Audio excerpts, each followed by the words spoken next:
سلام كلكم نزمدب تكاتاتلو عدل زرخبكم أملاخ يبارخكم حجي تهاتاتالي مصنعت مصحف قدس نقبرينا مصحف نبي دانيال كنصنعينا تنبيت أزيو أقداسي أرأسنا مصحف قدس يو مغنياتو تاريخ بناي سبات وينتا ويقاح بزبروم زوور زقاساس يكونه مصحف قدس تنبيت يلعل تاريخ سمصل مصحف قدس እግዚአብሔር አምላክ ነባሮት ነቢያት አቀዲሙ ትከውን ዘለዎ ነገራት ይሕብሮም ይነግሮም መታን ሰባት ፍቃድ እግዚአብሔር ክገብሩ ኣብ ዘመኖም ኣብ ግዚኦም ናይ አምላክ ፍቃድ እንታይ ከም ዝኾነ ክፈልጡ በታብ ዓለም ዘጋጥም ነገር ድማ ከይናወጹ መታን ከይረበሹ እግዚአብሔር ልዕሊ ሁሉ ገዛእ ከም ዝኾነ መታን ክፈልጡ እምነቶም ከበርትዕ ኢሉ እግዚአብሔር ብዛዕባቲ አቀዲሙ ዝኸውን ነገር ይነግሮም بو مخنياتنا بارلومي حاده مصحف ناي مصحف قدوس كننصنع بزعبا تنبيت زحازله مصحف ማለት بزعبا غزينا ززارب ስለዝኾነ ሎሚ መእተዊዩ ግን በተኸታታሊ ዝቀርብ መደብ ስለዚህ ዕድመኩም ነዚ መደብ በተኸታታሊ ክትከታተልዎ ተጽንዕዎ ክንመሃር ከለና ጥቅስታት አሎ ንዑ መጽሐፍ ቅዱስኩም ሒዝኩም ባዕልኩም ድማ መጽሐፍ ቅዱስኩም እንዳገንጸልኩም ከተጽንዕዎ حدثن تخوينكم دما كتمهارو مغنياتو كان مجمرتا إنا تاتيلان جمرو زلنا انت خطاتالس لزخونه زخونه يكون سب نزم الأخذي كسمعو عدومي مالتيو العلو كله أب محبراوي أب مراحبتات أب يوتيوب أب فيسبوك أو سلا كترخبوا تخلو مو حجيجن مجمريا أنا أملاح بصولت كن عدمو إنا مسانا كخون منفسو كمرحنا قالو كنصنع كلنا نصلي እግዚአብሔር አምላክ ተመስገን ቃልካን ከነጽንዕ እድል ስለዝሐብካና ተመስገን ቃልካ በመጽናዕ ትንቢት በመመርማር ፈቃድካ ክንፈልጥ ስለትልልና ንዓኻ ብምፍላጥ በረኸት ክንቀበል ስለትልልና ይሞ ንመስግነካልና ማእኸልና ተረኸብን ሁሉም ነዚ መልእኽቲ ሰምዕዎ ድማ ባረኩም ብስም ኢየሱስ አሜን ባር ክቡራት ሰማዕቲ እቲ ዝዛረቦ بصحف ملكع دما كتريو ኢኹም ማለት እዩ ናይሎሚ አርስትና ከምታ ቀዲመ ዝበልክዎ መጽሐፍ ነቢ ዳንኤል ኮይኑ መባእታዊ መእተዊ ብተኸታታሊ ዝቀርብ መደብ ግን መእተዊ ናይሎሚ ካብ ምንባብ ናብ ምስትውዓል ይብል ቃል እግዚአብሔር ከነንብቦ ከለና ናይ አምላክ መንፈስ ድማ ምስትውዓል ይበልና ነቢ ዳንኤል ቅድሚ እግዚአብሔር ነዛ ዓብ ነገር ቅድሚ መጽውዑ መጽሐፍ ትንቢት ነቢ ኤርምያስ አንቢቡ ካው ብምብጋስ ናብ እግዚአብሔር ጽፎት አቅሪቡ እቲ ጉዕዞ ቦኡ ይጅምር ማለት እዩ ነቲ ኣብ መጽሐፍ ነቢ ዳንኤል ሰፊሩ ዘሎ መልእኽቲ ምዕራፍ ድሕሪ ምዕራፍ ቅድሚ ምጽናዕና ብዕምቆት ንምርድኡ ዝሕግዝና መሰረታውያን ስርዓተ መትከላት ክንድህስስ ኢና መጀመርያ ማእከል ናይቲ መጽናዕትና ኢየሱስ ክርስቶስ ከም ዝኾነ ክንርኢና ካልእ عينت سنصحف انت عينت سنصحف كم زخونه مصحف نبي دانيال دما كنرينا قال مسكالو تنبيتات زلو فللي ወይ ድማ ረክብ ናይ ግዜ መለክዒ እንታይ ማለት እዩ ዝኽሪና ንተግባራውነት ዝምልከት ነዚ ከነጽንዖ ከለና ስንዕና በብሕትና ነቲ ምስ ኣምላኽ ዘለና ረክብሲ እንታይ ያበርክቶ ሁሉ ወኽእል ወይ ድማ ኣብ ኣምላኽ ዘለና እምነት ከጽንዖ ክእል ዲ ታኽን ገብሮ ንኽእል ነገር ኣሎ እዚ በመምሃርና ዝብል ድማኒ ክንርኢና ከምታ ቀዲመ ዝበልክዎ ማእከል ናይ መጽናዕትና ኢየሱስ ክርስቶስ ኮይኑ ከምዚ ይብላ ወንጌል ዮሐንስ ምዕራፍ 5:39 ክብል ንረክብ ናይ ዘላለም ህይወት በተንጽሑፋት ትረኽቡ እንዳመሰለኩም ስትምርምርዎን ኣለኹም ንሳተን ከ ኣብ ዛዕባየን ዝምስክራ ኢየሱስ ከምኡ ይዝብል ኣሎ ገለ ሰባት ሰሚዕ ኣለኹ መጽሓፍ ቅዱስ አንብቤ ካብ ገጽ ናብ ገጽ አንብቤ ግን موداتا تحتوت مسد فهمتها مون يسوع كريستوس رخيبك هذا الوقت خمود عم يصير حتى مستحاته بزح نصر زخونه مسائي وهابين يجن انتهيت ملك تخرج نرخبو زلنا بملء مصحف قدس بزعبا يسوع كريستوس يزارب تلقى مصحف قدس اصنعي خان يسوع كريستوس كتريو زي كيلكا قال شجر له مالتي املاح بصلوتك محتاج يدلي مالتي يسوع كريستوس اب نفسه وكف كفال مصحف نبي دانيال دارغا تتقيسو كبهال يكال معرف حدا مسناي دانيال تاريخ بزمسل يسوع نسماي قديفو ابزع علم كنبر مصن طبب دما كابلا عليه تقبل يا وانجيل قاس معرف حمي معرف كلته فقد 50 كلته ننبب مع معرف كلته منغستنا يسوع كل المنغستات كم تتكن نردع معرف ثلاثه يسوع مساعرخو اب جوهر اطن حاوي كمالالس نري معرف اربعته نبوكدنصر املاح ابلع كل المنغستات كم زغزن انت كفلت يسوع نمنغستو نستوسنه غزي كابو خمز وسدا نردع معرف حمشته فتنان موتن ناي بلشاصر ودقت بابيلونن عوت يسوع امودات عالم يملاختنا معرف شدشته انصار دانيال زعلمه وديت مستكهناتن فريساويانن ابلع يسوع فصمو يملاختنا معرف شوعته يسوع ود املاح منغست كم زقبلن ابلع كله كم زغزن يملاخت يرينا معرف شمونته نيسوس اب سماوي بيت المقدس كم لك كهنات يلا اليوم اب سماي المقدس علو ما اكل يسوع كريستوس ناي زرالن هيوت بتنصفات تروحونا مسلكم ستمرمرونا لكم ساتنغنا بزعباين زمسكرا بتنا يسوع كريستوس تزاروي لذي كم تاقدي مزبركو يسوع كريستوس اب نفسه كف كفال مصحف نبي دانيال درجات تقص نرخبو بزي مخنياتنا معراف بمعراف كم مأتوي متححازو مس يسوع نرغ زلنا معراف تشعته يسوع امونغو املاخن سبن ناي حدش كدان مسواعتي كم اي نغرنا ام معرافات 10 خلته يسوع كم حلقه سراويت እግዚአብሔር نحيلتات كفات يواغو من حزب دما يدحن ስለዚህ خبرات سمعتي لم كل 10 خلته معرافات الله ابت بدانيال اب نفس وكفن ماكل يسوع كريستوس كم زكونه انا هنري يسوع نايموتن يسوع مفلاط نايموتن نايهوتن حتوي يسوع نايستوسنا عين نايستوسنا جوجله حزبي وين نايستوسنا سبع زيكونه ناي بملئ عالم مدحاني لذي يسوع مفلاط مالت هيوت مركب مالتي بزي مخنيات زي نريو زلنا مستي يسوع تزاربو قال السماع بنفس وقف معراف يسوع كنرخبو هنكل علنا كمزا قديم تقصكو دماني نريو لنا زخونه زي خمئتوي بتخاتات زقرب مدب سلازخونه نز مدب زي كسع مودع تخصبيو تسفا يقبر املاح يدغفكم انت عينس نصحفي نايتن بدانيال بزمان زمن القصات زياتهم املاح سماي نزل عالم كوتو زي طفن بزاتان خالق زي وسدن زي وهابن منغست ختنسيو نخلن زن منغستات زياتن كچف لقنن كتطفئن يان ساغنان زل عالم تقوميا امصحف قدوس نا يسوع كريستوس كلاي منصا كمغصلتا تاريخ يزارو كمغصلتا تاريخ ማለት يسوع كمصخلو ابكر ما املاح نبور نغيري مغصلتا ناي تاريخ ግን ሰይጣን ንሰባት እዚ ነገር ዝከይሪእዎ ስለዝደለየ ነቲ መንፈሳዊ ነገር ካብ ካልእ ነገር ከም ዝተፈለየ ገይሩ ከሪኦ ስለዝደለየ ናይ ብሓቂ ብዙሓት ሰባት ድማ ነቲ ነገር ክሪእዎ ኣይክእሉን ኣለው ዝኾነ እቲ ስነ ጽሑፋዊ ዓይነት ክንሪኦ ኢና ከመይ ማለት ከም ዝኾኑ መጽሓፍ ነቢ ዳንኤል ብዕብራይስጥን አረማይክን እዩ ተጻሒፉ ምዕራፍ 2 ክሳብ 7 በአረማይክ ተጻሒፉ ተማዓዳውን ተነጻጻርን ብዝኾነ መንገዲ ተጻሒፉ ናብነት ንራይ ሕጂ ራእይ ብዛዕባ መንግስታት ኣብ ምዕራፍ 2 ንርኢ ኣምላኽ ካብ ጉህርኡተን ሓዊ የድሕን ኣብ ምዕራፍ 3 ንርኢ ነብኮድነፃር ይፍረድ ምዕራፍ 4 ብልሻፅር ይፍረድ ምዕራፍ 5 ኣምላኽ ካብ ጉድጓድ ኣናብስ የድሕን ምዕራፍ 6 ራእይ ብዛዕባ መንግስታት ምዕራፍ 7 نري مالت تريو لهم حجي تتسامالي هلا ግን ይደጋገም አሎ ተመስቲ መሰረታው ሐሳብ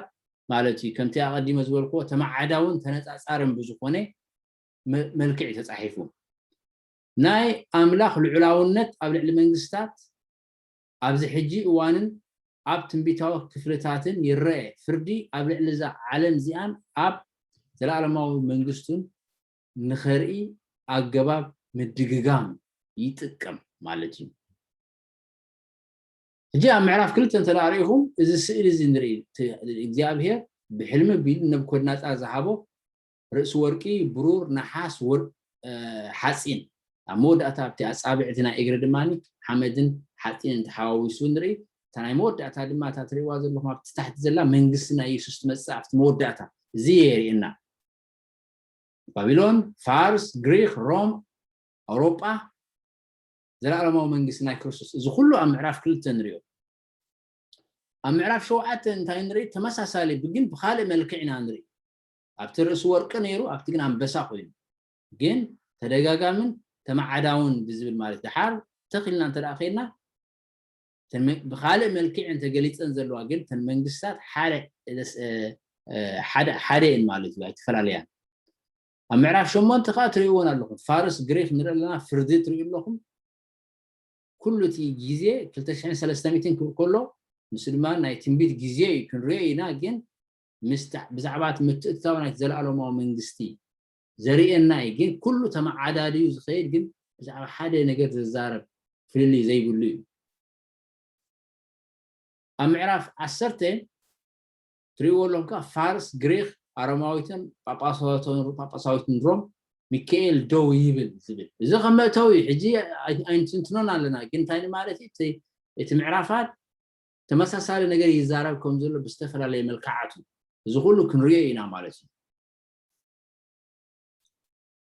مسكالو تنبيتات زلو في الليل لحرزي إنه كالا أراويت أبغودنو 4 كنفي عف زنبرو نبريز مسد أمتكو إذا أراويت زي 4 رأس نبرو جزءات دما تواهبو يبلنا حجنا ابنت أم عرف شو عتي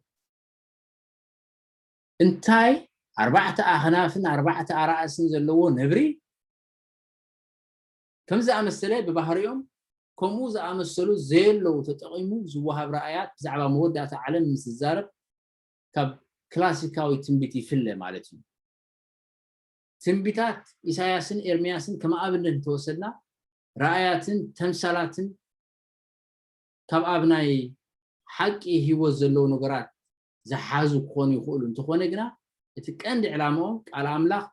نمكفالي أفضل ناي تنبيتاتهم بناي سبات قبر ميلسي أي وصلنا أبنت مسحف نبي يوناس نتوصلنا مسحف نبي يوناس نسأنا بسبنا نوي كيدو زيابير تنسحب ولا انت زي كانوا ب4 معال تختفي ايلو جن سلستنسحو تنبيت اي تفصمن لذي كوموز تنبيت አሉ አብኮነታት ዝምርኮስ አሉ አብኮነታት ዘይምርኮስ ትንቢት ድማ አሉ ትንቢታት ናይ መጽሐፍ ነቢ ዳንኤል ግና ኣብ ቅድመ ኩነት ዝተመስረተ ኣይኮነን ከምታ ቀዲመ ዝበልክዎ ግብረ መልሲ ወይ አራያ ናይቶም አው ተጠቅሰም ዘለው ሰባት ዘይገድስ መደብ አምላኽ ኣብ መንግስታትን ህዝብታትን ይርኢዩ ማለት እዩ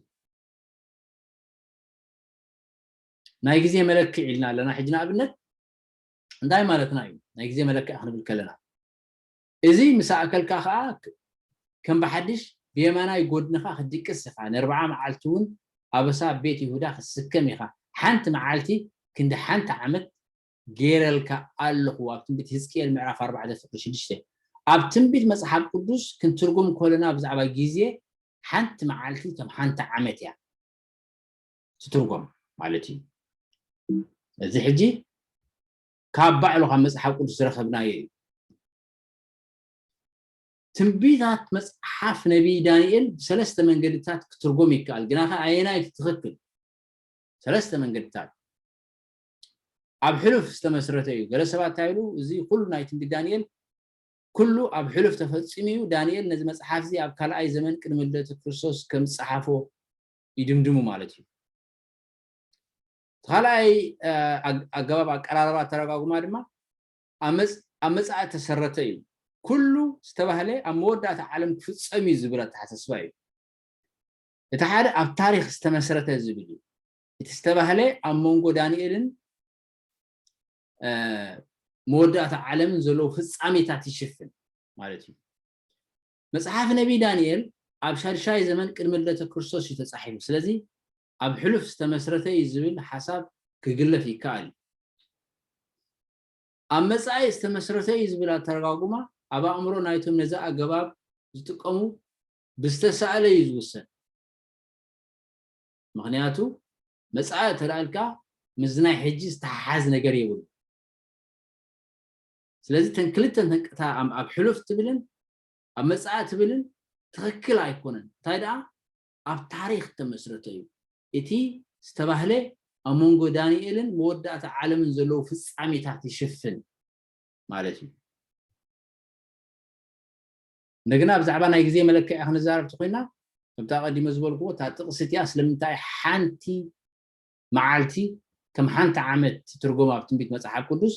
እዚ መሳእከልካ ከዓ ከም ብሓድሽ ብየማናይ ጎድንኻ ክድቅስ ኢኻ ን40 መዓልቲ እውን ኣብ ኣሳቤት ይሁዳ ክስከም ኢኻ ሓንቲ መዓልቲ ክንዲ ሓንቲ ዓመት ገይረልካ ኣሎ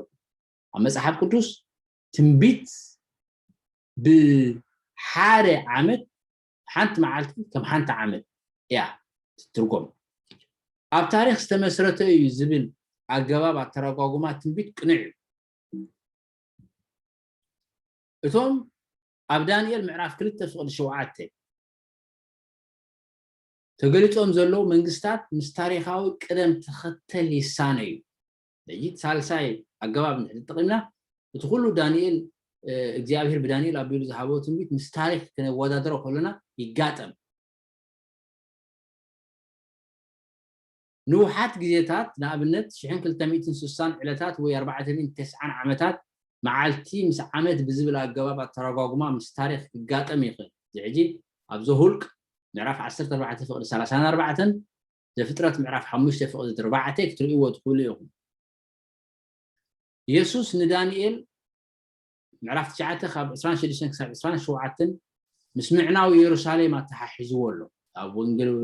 ወንጌል ማቴዎስ ምዕራፍ 24 ካብ 15 ክሳብ 16 ከምኡ ኣብ ወንጌል ሉቃስ ምዕራፍ 21 ካብ 20 ክሳብ 22 ከተንብብዎ ትኽእሉ ኢኹም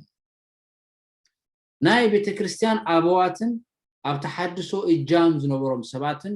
ኣብ ታሪክ ዝተመስረተ እዩ ንዝብል ኣገባብ ኣተረጓጉማ እዮም ተጠቂሞም ስለዚ ብዙሕ መዳያት ንሪኦ ኣለና ትቅኑዕ ኣቀራርባ ወይ ድማ ትቅኑዕ ኣተረጓጉማ መጽሓፍ ቅዱስ እንታይ እዩ ንዝብል ኣምላኽ ኣብ ታሪክ ደቂ ሰባት ልዕል ኩሉ ግዜ ልዕል ከም ዝኾነ ንመደብ ምድሓን ከም ዝዛዝሞን ድማ የርኢ እቲ ናይ ሳልሳይ ኣብ ታሪክ ተመስረተ እዩ ዝብል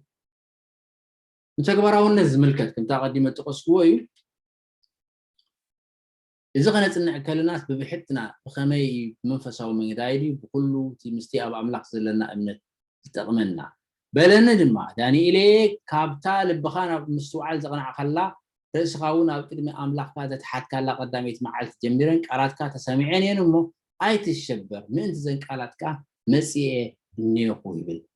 መልኣኽ ክዛረቦ ከሎ ንዳንኤል ማለት እዩ መጽሓፍ ነቢ ዳንኤል ን21 ክፍለ ዘመን ዝኸውን ክልተ ኣገደስቲ ትምህርትታት ዝሓዘ እዩ ኣምላኽ ኣብ ኩሉ መነባብሮና ልዑል ገዛኢ እዩ ንነፍስ ወከፍና ሓላይ እዩ ብፀገማትናን ፈተናታትናን ክንሓልፍ ከሎና ምሳና እዩ እዚ ክንኣምን ይግባአና ታሪክ ኣብ ትሕቲ ቁፅፅር ኣምላኽ እዩ እንደገና ይደግሞ ኣሎ ታሪክ ፍጻሜታት ናይ ዓለም ሰባት ቃሕ ብዝበሎም ወይን ብዝበሎም መንገዲ ዝገብርዎ ዘይኮነሲ ኣብ ሰማያት ዝገዝእ ኣምላኽ ኣሎ ተፈባት ተፈልጥዎ ሁሉ ዘይክፈልጥዎ ሁሉ ግን ኣምላኽ ይዝመርሕ ትንቢት ቅድሚ ታሪክ ዝመጽእ ስለዚ ኣብ ኣምላኽ ክንኣምን ኣብ ኣምላኽ ክንውከል ብኡ ተስፋ ክንገብር ዝተባብዕ እዩ ማለት እዩ ብህድኣትን ብትዕግስትን ኣብ ታሪክ ምልኩ የርኢ ኣምላኽ ኣብ ታሪክ ህዝብታትን መንግስታትን ዘለዎ ፍቃዱ ድማ ይፍጽም ኣምላኽ ኣብ መወዳእታ ዓለም ክንስዕቦ ዘሎና ኣብነት የዳልወልና እንታይ ንሱ ንእምነትካ ወይ ንእምነትኪ ኣብ ዋጋ ዕዳጋ ኣይትእቱ እቲ ምስ ኣምላኽ ዘሎካ ቃል ኪዳን ብተኣማንነት ኣጽኒዕካ ሓዞ ኣብቲ እትነብረሉ ዘሎካ ሃገርን ሕብረተሰብን ንበረኸትኩም እዚ ምክንያቱ እግዚአብሔር ኣብ ዝፋኑ ኮይኑ ይገዝእ ኣሎ ንእግዚአብሔር እምናት ክንከውን ንእግዚአብሔር ከነገልግሎ ክንፈርህ ይብልናን ክንሽበር ይብልናን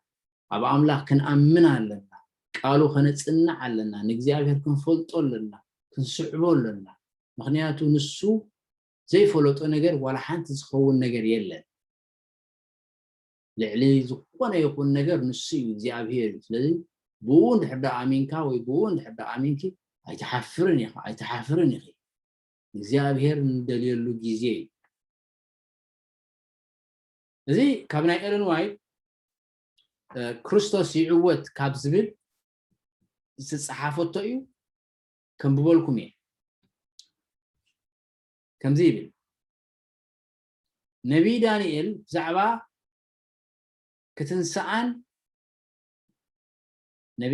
ብዛዕባ ክትንሳኣን ክወድቃን ዝነበረን መንግስታት ይገልጽ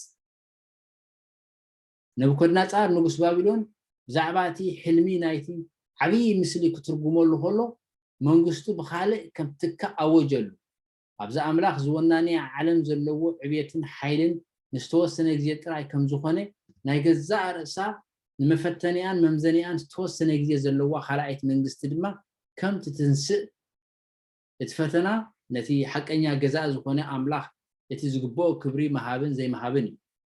እዚ ማለት ከም መግለጽ ናይቲ ኣቀዲሙ ተባህለ እዩ ነቲ ሓቀኛ ኣምላኽ ተኣምኖ